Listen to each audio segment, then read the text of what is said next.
Bhajpa IT सेलको राष्ट्रिय convener Amit मालवीले Bharatiya Janata पार्टीको कार्यकर्ताहरूसित सिलगढी नगर निगम चुनाउलाई लिई एक बैठकको आयोजना गरेको थियो, जसमा सांसद तथा भारतीय जनता पार्टीको राष्ट्रिय प्रवक्ता राजु बिष्ट पनि बैठकमा उपस्थित रहेको थिए। लेकर के आया है। हम सब जानते हैं सिलीगुड़ी कॉरपोरेशन की चुनाव की घोषणा हो चुकी है, बिगुल बज चुका है और इस कॉरपोरेशन चुनाव को मैं एक अवसर के रूप में देखता हूं। सिलीगुड़ी में पैदा होना, सिलीगुड़ी में रहना, सिलीगुड़ी का नेता होना, सिलीगुड़ी दार्जिलिंग की प्रतिनिधि किसी भी प्लेटफॉर्म में करना, ये अपने आप में बहुत भाग्य का विषय है और भाग्यशाली लोगों को ये प्राप्त होता है।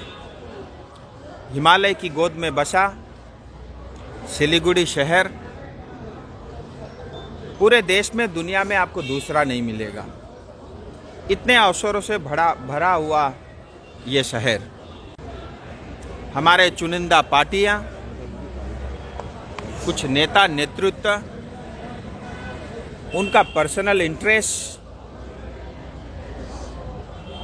और उनकी महत्वाकांक्षाओं के कारण सिलीगुड़ी का जिस तरह से विकास होना चाहिए था वो नहीं हो पाया। ये दुर्भाग्य है। और अगर हम देश, विशेष करके नॉर्थ ईस्ट और नॉर्थ बंगाल का विकास या नॉर्थ बंगाल को आगे बढ़ते हुए देखना चाहते हैं तो सिलीगुड़ी का आगे बढ़ना बहुत ज़रूरी है। इसीलिए मैं आपके माध्यम से मैं फिर कहता हूँ, ये एक अवसर है।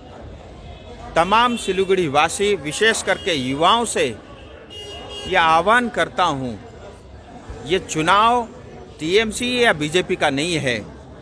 ये चुनाव भारतीय जनता पार्टी या मेरा नहीं है।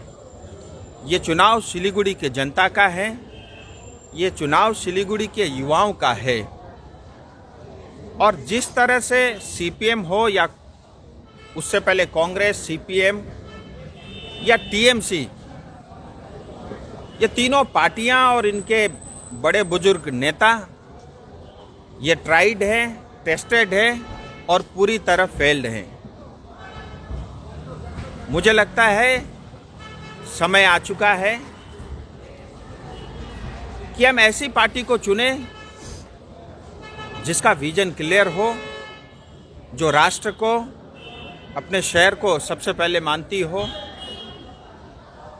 और ऐसा समय आ चुका है कि हम नए ऊर्जावान युवाओं को आगे बढ़ाएं। जो आपके और मेरे सपनों का शहर सिलीगुड़ी है, वो स्मार्ट और ग्रीन शहर बनाने में हम सब लोग मिल करके इस अवसर का पूरा लाभ उठाएं, ये मैं आपके माध्यम से रखना चाहता हूं।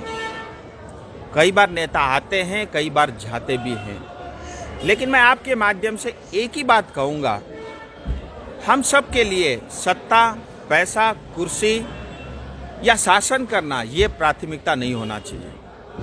हम सबको दिल पे हाथ रख करके ये एक बार नहीं 10 बार सोचना चाहिए। आज मोदी जी जैसे नेतृत्व के कारण आज देश सुरक्षित है। मोदी जी जैसा नेता के कारण आज भारत का डंका पूरी दुनिया में गूंजता है। आज मोदी जी या भारतीय जनता पार्टी की सरकार के कारण देश सुरक्षित है। मुझे लगता है ऐसी पार्टी के साथ जुड़ना, ऐसे नेता के साथ जुड़ना, ये हमारे लिए गर्व का और बड़ा विषय होना चाहिए। कोई पार्टी या कोई नेता सिर्फ सत्ता और शासन के लिए राजनीति में आता है तो मैं ऐसे अवसरों को 10 बार ठुकराता हूँ, 100 बार ठुकराता हूँ। बाहर में क्या हालत है? अभी तो विनय तमांगी टीएमसी में ज्वाइन कर लिया, अभी रहा आपका पास खाली। आप मीडिया वाले भी ऐसे सवाल करते हैं, क्या विनय तामांग हमारे पार्टी के थे? पहले तो देखिए, हम जब प्रश्न करते हैं हमें भी स्पष्ट होना चाहिए। जहाँ तक पहाड़ का विषय, मौसम बहुत अच्छा है, बर्फबारी हो रही है, बहुत सालों के बाद इतनी भारी बर्फबारी देखने को मिल रही है और पहाड़ के लोग खुश हैं। और विनय तामांग जी, मैंने उस दिन भी कहा, मैं उनको शुभकामनाएं, बधाई देता हूं। और आज तक उन्होंने जो कुछ भी किया मैं उसे नहीं दोहराऊंगा, वो इतिहास सबके सामने है। मैं उनको शुभकामनाएं देता हूं और अपेक्षा करता हूं कि अब तक जो राजनीति हुई आगे की राजनीति गोरखा समाज के लिए, अपनी जाति के लिए हो, तो मुझे लगता है उनके लिए भी अवसर है कि जो उन्होंने करतूत किए उसको वो साफ कर सके। दूसरी बात, प्रश्न कई लोगों के मन में है कि स्थायी राजनीतिक समाधान की दूसरी वार्ता अभी तक क्यों नहीं हुई। मैं आपके माध्यम से ये भी स्पष्ट कह देना चाहता हूँ, किसी विशेष कारणवश इसमें देरी हो रही है, क्योंकि मैं चाहता हूँ, हमारी पार्टी चाहती है, हमारी नेतृत्व चाहती है कि इस बार की जो वार्ता हो उसमें क्लियर कट आगे का विजन हम जनता के समक्ष रख पाए, उस पर काम चल रहा है।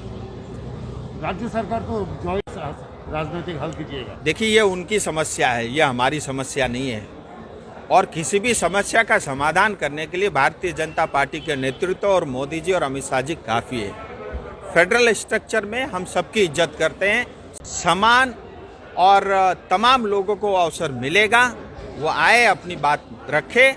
अगर वो नहीं आते, नहीं रखते, तो जो केंद्र सरकार के पक्ष में जो भी बात होगी उसके हिसाब से उसमें फैसला लिया जाएगा। आपको मिशनरी को झूठ बोलने की आदत है और कई बार जल्दबाजी में जो है टीका टिप्पणी करने की उनकी पुरानी आदत है। मुझे लगता है उनके साथ जो उनके चेले चपाटे हैं, उनको गाइड करते हैं, वो भी पूरी तरह जो है विषय से अवगत नहीं रहते। आप जिन लोगों के अकाउंट की बात कर रहे हैं, जिस संस्था की, आप उनसे पूछिए, उनका वक्तव्य स्पष्ट है, ऐसी कोई कार्रवाई हुई नहीं है। ये ममता दीदी सिर्फ और सिर्फ झूठ की राजनीति करना जानती है और इस बार भी वही कर रही है।